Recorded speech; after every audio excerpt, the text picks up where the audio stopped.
What's up, Mid-Michigan? Thank you so much for joining me at the digital desk. I'm your digital news anchor, Kyle Macon. And happy Monday, you guys. It's a cold, cloudy day here in Michigan. But hey, it's a Monday. We're all getting back to work. Hopefully, you guys had a great weekend. Over the weekend, I really went and watched Zootopia 2 with the kids that my wife watches. And it was a blast. We actually watched it with our in-laws as well, and it was just Zootopia 2. If you guys have any kids out there, even if you don't have any kids out there, it was a really cute movie. If you guys want to watch something, watch that. And then I went hunting on Sunday, saw a really nice deer that I unfortunately wasn't able to get, but I'm beating myself over that today. But anyway, if you guys are not hunters, you probably don't care. But let's get right into it. Look at some of the big stories coming out of Mid-Michigan. I got a really awesome story to start you guys off with about officers who rescued a man from a burning building in Oscoda Township.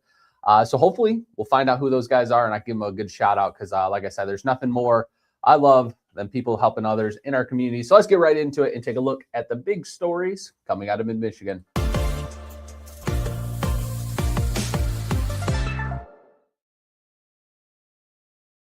Alrighty, so like I said, guys, we had a officer that helped rescue a man trapped inside a burning building in Oscoda Township. So the fire began at a residence in the 7400 block of Loud Drive in Oscoda Township shortly before 8:30 a.m. The Oscoda Township Police Department released this statement on the rescue. Upon arrival, an Oscoda Township police officer determined that a male occupant was trapped inside the residence, which was fully engulfed in flames. Acting without hesitation, the officer, with the assistance of another occupant, gained entry through a window and successfully rescued the trapped individual by assisting him out of the residence. The man was treated for heavy smoke inhalation and facial injuries. Other occupants from the home and their officer were also medically evaluated after the incident. The cause of the fire remains under investigation. But yeah, like I said, shout out to that officer. If you guys do know the Oscoda Township police officer, I'm gonna try to find out who that is, just so I can give him a shout out, because like I said, those type of actions need to be rewarded, and I definitely would love to get him on maybe we can get him on the digital desk, do an interview with him, just so you guys can see him. And if you guys ever see him in public, you can maybe buy him some food or just say what's up to him, because I think that's amazing. So great job, guys, Oscoda Township police, whoever you are. And just great job by the police department over there. You guys rock. Keep up the great work. And hopefully I'll find out who did it so I can give you guys even bigger of a shout out. Now, moving over to a very sad update. If you guys were driving on I-75, on I-69 between I-75 and Bristol Road, if you're heading that way, you're probably in some traffic or got detoured. But sadly, we got an update today that an elderly man died after a crash on Friday that caused a portion of I-69 to shut down.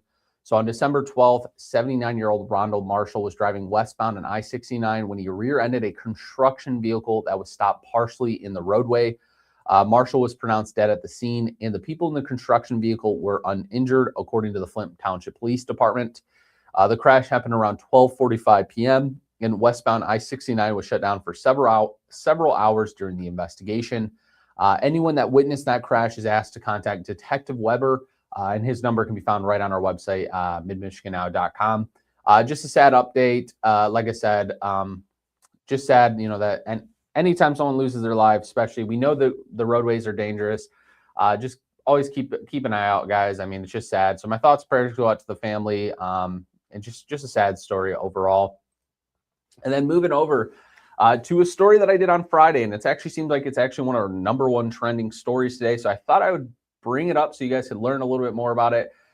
So you can buy a home in Flint as low as $1,000 with the Genesee County Land Bank Authority. The only catch is you can't be scared of a little hard work. And when I say hard work, guys, I mean, there's a lot of work you're gonna have to do in these buildings.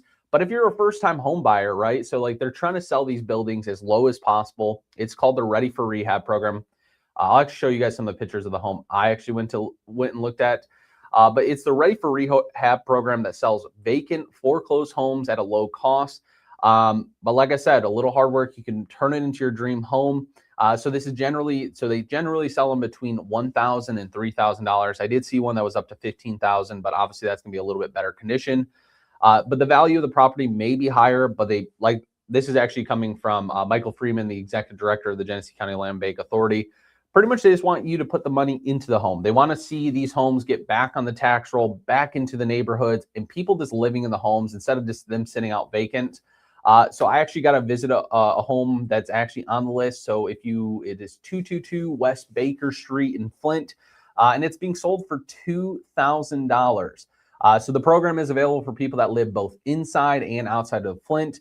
The only requirements are you must take a tour of the home before putting in an offer, and you have to provide your income. Why that tour is so important is because, as I'll show you these photos, you definitely want to make sure you guys are ready to take on the work, because it is, like I said, it's a lot.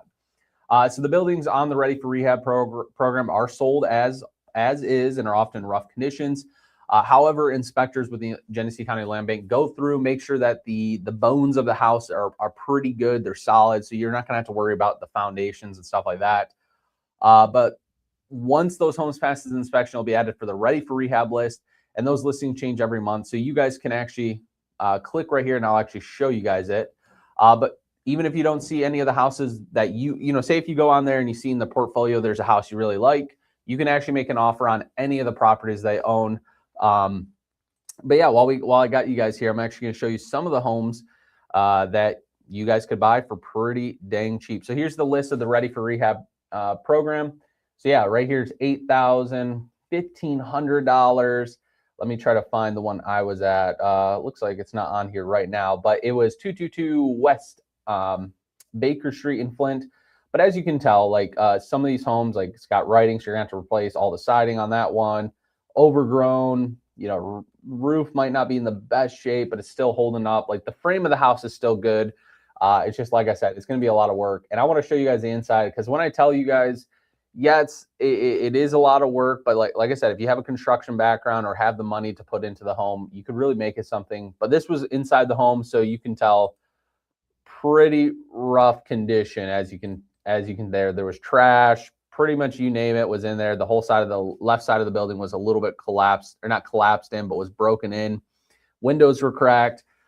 It was, like I said, I mean, it was, to be frank, it is a mess. But like I said, that's kind of what they're wanting to do, is just offer homes. So if you're a first-time home buyer, or even just you're looking to become a renter, the only thing is if you are planning on flipping the homes or renting out the homes, they want you to do it the right way. So they want you to actually put the money in. They don't want you just to buy it, throw some lipstick on the building, and sell it for another $5,000 and just turn around and flip it. So they're actually going to keep up with you, see how you actually go about fixing the buildings.